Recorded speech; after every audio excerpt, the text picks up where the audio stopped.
Le bêtisier de France Bleu Provence. Tu vas voir, il paraît qu'il est fabuleux.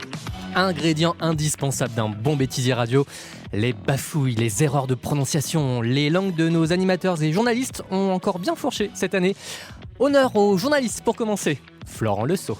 La petite balle jaune, Gaël Monfesse, mon fils a eu du mal à se mettre en jambe hier. Le public du Palais des Sports de Marseille l'a bien aidé. Florent qui devait avoir les hormones en action décidément.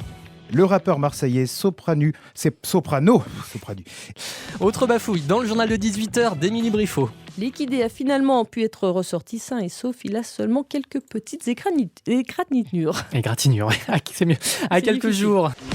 Et quand ça ne bafouille pas, ça met les mots dans le désordre. David Ossiou, repris par Corinne Zagara. Et puis les premières séances de Star Wars, les derniers Jedi vont commencer dans les toutes prochaines minutes dans les cinémas. C'est aujourd'hui. Mais comment aurait-pu-t-on y échapper ? Aurait-pu-t-on ? J'ai dit aurait-on ? Aurait-on pu ? Pardon. C'est Bah vrai. non, on peut pas y échapper. Vous voulez que je la refasse ? Oui. Comment aurait-on pu ? Oui. Voilà. Bien. Autour des animateurs maintenant avec Philippe Richard, qui au lieu de, comme vous à la même heure le matin, se savonner sous la douche, lui a savonné au micro. Il est 7h24. Guillaume Ricavi, un résumé avec vous de la finale de l'an dernier. Philippe Richard, qu'il faut excuser, il se lève tôt chaque matin pour vous réveiller. C'est le site de laprovence.com qui nous en donne ce matin, pour cause d'ailleurs, puisqu'une scène s'est tournée dans ses murs ce week-end. Donc à lire sur laprovence.com, les caméramans et les figurants ainsi que les journalistes.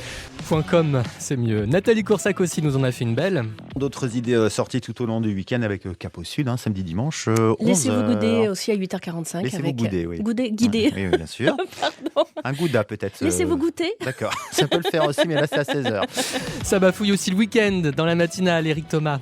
La minute, ouais, mais voilà un match qu'il ne faut pas, il faudra pas absolument le rater. Oh, le déplacement à Caen dimanche après-midi à 15h. Voilà pour les bafouilles de l'année. Et les auditeurs alors, vous nous avez surpris vous aussi dans le Grand Meffi, tiens, avec des réponses un peu farfelues. Expression moderne de chez nous qui signifie faire n'importe quoi. Quand on fait n'importe quoi, Mélissa, on dit attention, tu vas partir en. C'est un mot un peu anglophone, vous voyez. En levrette.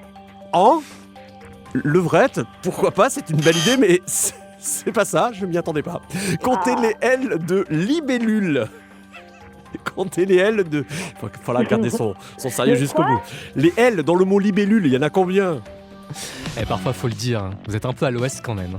Dans le château de ma mère, le roman de Pagnol, le château qui existe vraiment s'appelle le château de... À Marseille, le château de... Très connu, hein. Je sais pas, du grand-père. Du grand-père. Pas mal. Oh non. Comment appelle-t-on le grand vautour des Andes ?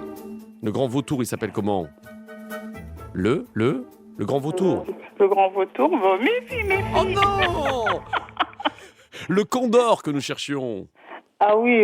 Ah oui. S'il est con, c'est pas de ma faute. Bah oui, mais il dormait, vous l'avez réveillé là. Un festival, la bonne humeur dans le Grand Meffi et la bonne humeur dans le bêtisier de France Bleu Provence à retrouver sur francebleu.fr. Troisième volet, demain avec les points trafic et bulletins météo les plus surprenants de l'année. Le bêtisier de France Bleu Provence. Je crois qu'on va bien s'amuser tous ensemble.